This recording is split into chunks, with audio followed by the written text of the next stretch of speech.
Audio Jungle. Audio Jungle. Audio Jungle. Between Ukraine and Russia.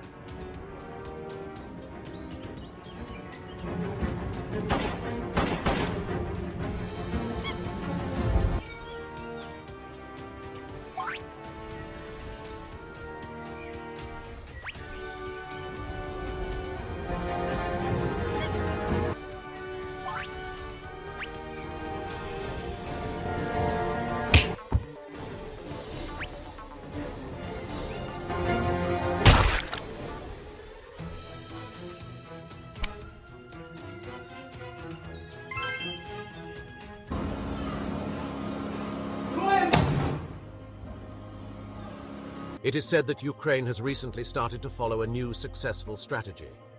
In particular, the shooting down and closing of the Kerch Bridge in Crimea, followed by the shooting down of Russia's ammunition depot and military base in Crimea, which we shared yesterday, confirms this rhetoric.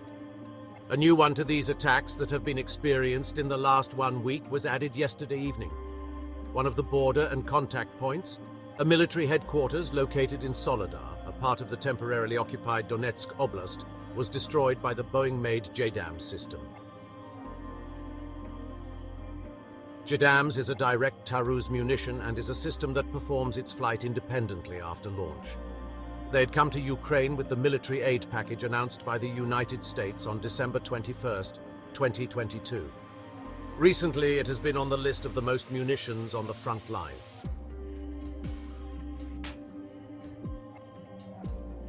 The images of the BMP-1 tanks that Russia has recently lost on the front line were displayed with some kind of satellite images. There are no two photos for a very long time. What do you think about the tanks that Russia loses dozens of every day? How long can they keep losing equipment? You can share your thoughts in the comments.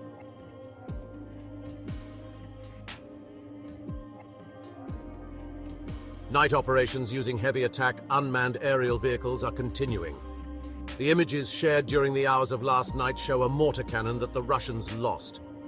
The 120mm mortar cannon used by the Russians at the front and stored so as not to be destroyed when returning from the front was detected by Ukrainian unmanned aerial vehicles and destroyed with a successful shot after its coordinates were shared.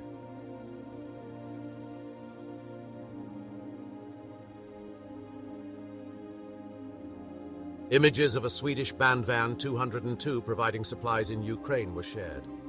These little machines can go anywhere. It doesn't matter how much mud or water there is on the road.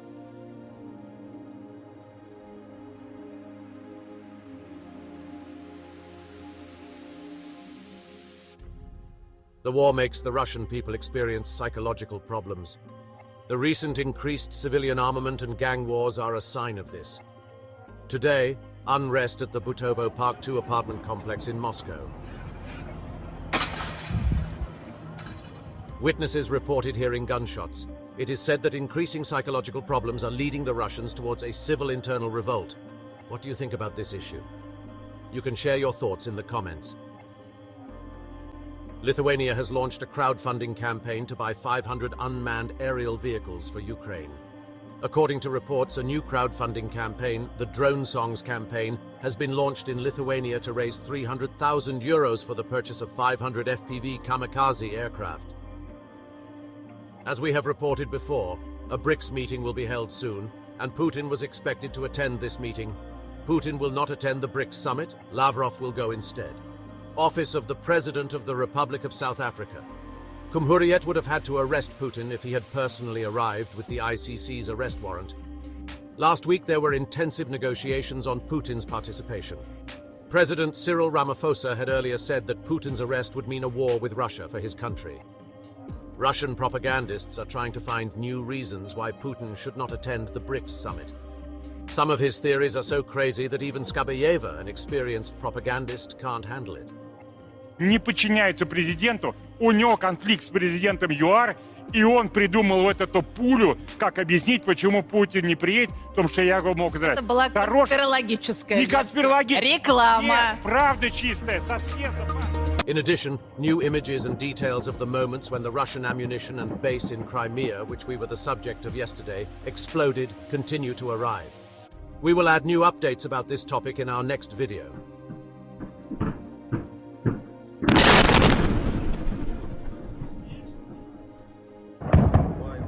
Там еще один.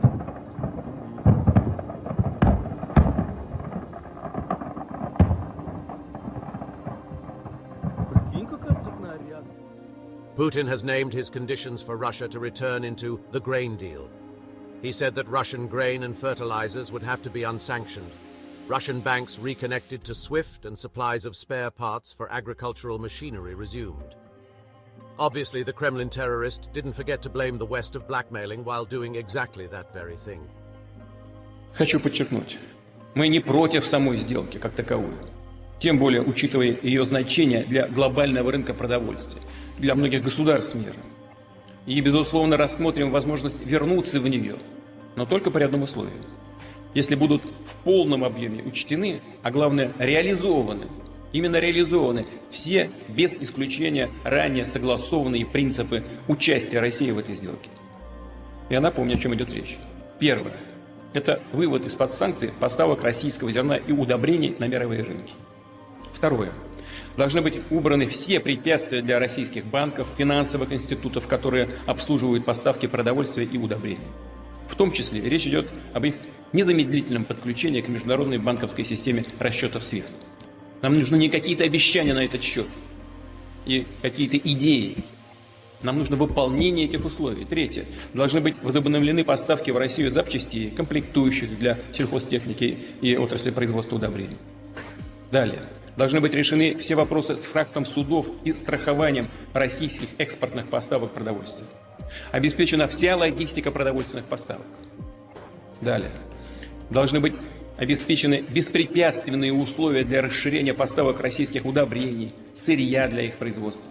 В том числе должна быть восстановлена работа аммиакопровода Тольятти-Одесса, который был взорван, уничтожен явно по заказу киевского режима. И фактически эта диверсия не получила никакой оценки со стороны международной общественности, со стороны ООН. Должны быть разблокированы российские активы, связанные с сельхозотраслью. Не буду дальше перечислять все позиции и условия участия нашей страны в этой зерновой сделке. Они, в частности, указаны в соответствующем меморандуме Россия-ООН. С ним можно ознакомиться. Но главное, западным коллегам нужно их выполнять. Единственное, что хочу вновь особо отметить.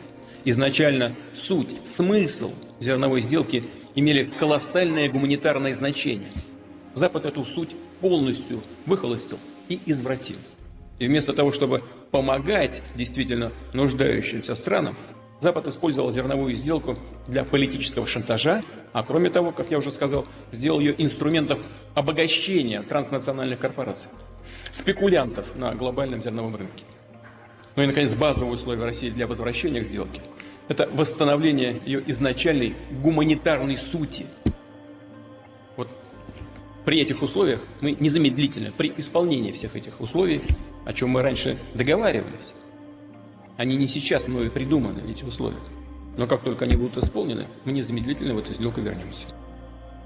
We will continue to share and add the details of this event for you as they come. Si no puedes aportar económicamente al canal, suscríbete, comenta y comparte, esto ayudará mucho a seguir informando.